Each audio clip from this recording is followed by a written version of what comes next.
The iPhone Ultra is the highly anticipated name for Apple's first-ever book-style foldable smartphone, currently slated for September 8 or 9, 2026 announcement. The images show its widescreen form factor, similar to the Huawei Pura X Max. The rear houses a dual-camera setup with both sensors placed inside a pill-shaped camera module. The wide display makes the iPhone Ultra appear like a smaller iPad mini. A hole punch cutout in the upper left corner is expected to house the inner selfie camera.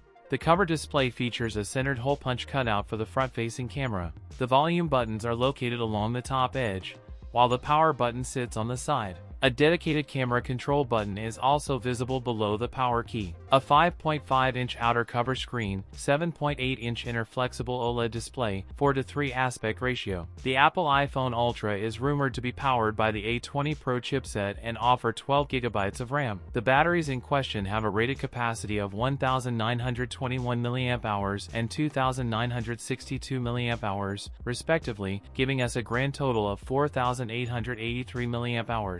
Suggests a price starting at around $2,000, with some reports placing it between $2,100 and $2,300. That's it for today's video. If you enjoyed it, don't forget to like, comment, and subscribe for more content. Thanks for watching, and I'll see you in the next one.